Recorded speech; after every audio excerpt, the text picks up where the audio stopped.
नमस्कार, आप देख रहे हैं न्यूज 21। मैं हूं आपके साथ हर्षदा जोशी और अब नजर डालेंगे अन्य राज्यों की खबरों पर। जिले के प्रसिद्ध तीर्थ स्थल रामानंद धाम बजरंग कुटी वासुदेव में आयोजित 5 दिवसीय संत समागम और आध्यात्मिक सत्संग का चौथा दिन था। इस कार्यक्रम में सभी 5 संतों ने गीता के उपदेशों के माध्यम से बताया कि मनुष्य जीवन में सबसे महत्वपूर्ण चीज है सत्संग और भक्ति है। उन्होंने कहा कि इस युग में जहां सांसारिक भौतिक सुख सुविधाओं का प्रभाव बढ़ रहा है और सनातन धर्म के प्रति अंधविश्वास फैल रहा है, वहां केवल सत्संग, भजन, ध्यान और स्वाध्याय की है हमें इस भवसागर से पार लगाने का मार्ग दिखा सकते हैं। स्वामी श्री आनंद सरस्वती जी ने, जो ऋषिकेश के एक प्रसिद्ध संत हैं, उनको गीता का उपदेश दिया और बताया कि भगवान श्री कृष्ण ने अर्जुन को गीता का उपदेश इसलिए दिया ताकि वे धर्म और अधर्म के बीच अंतर समझकर धर्म की रक्षा कर सके। भैरुंदा से रामनिवास यादव की रिपोर्ट।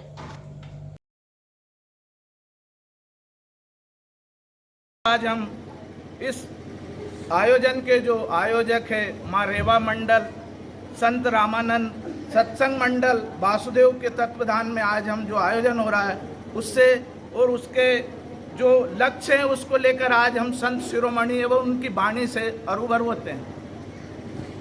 प्रणाम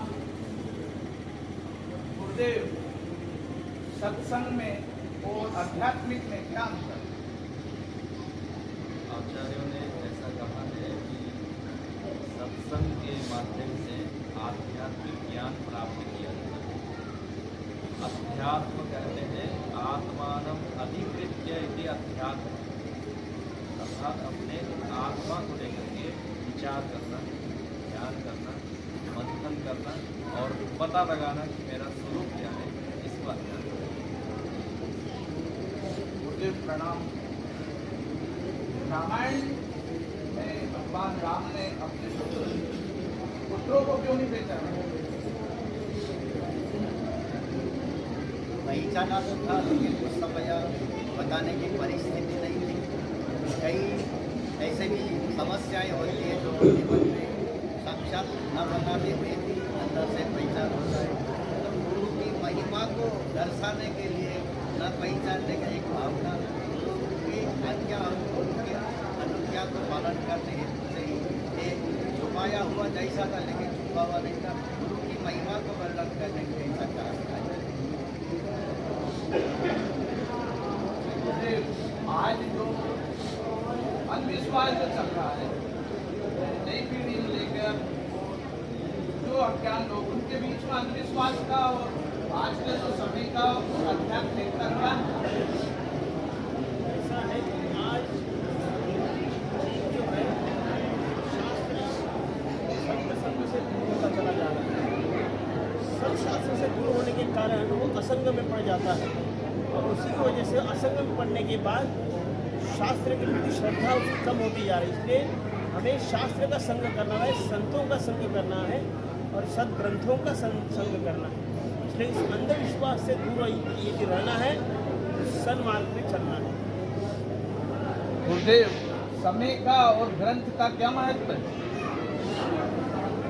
हमारा समय सार्थक तभी है जब हम ग्रंथ से जुड़े, और ग्रंथ उसको कहते हैं जो हमारी जीवन की जो ग्रंथि है, आवागमन का चक्कर है, वो हमारी ग्रंथि को छुटा दे, उसी को सदग्रंथ कहते हैं।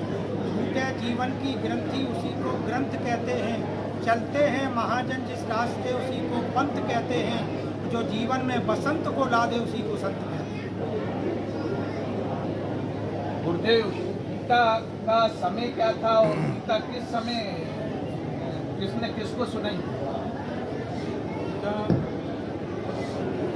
भगवान श्री कृष्ण जो है उनके प्यारे सखा थे, उनको सुनाए थे श्रीमद् भगवद गीता।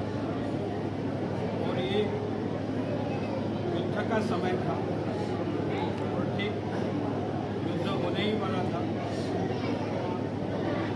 शंख भी बज गया था, लेकिन उसी समय उनके घर में परिजनों को देख करके मोह उत्पन्न हुआ और उस मोह को नष्ट करने के लिए श्रीमद् भगवद गीता। बहुत बहुत प्रणाम गुरुदेव। सभी संतों ने अपनी अपनी वाणी से श्रोताओं को अवगत कराया और अपने ज्ञान से अरूबरू होकर सभी संतों ने अपनी अमृत वाणी से हमको अरू कराया और चारों दिशा से जो संत पधारे हैं, हम सभी क्षेत्र के क्षेत्रवासी इन सभी संतों के बहुत बहुत ऋणी हैं। TV9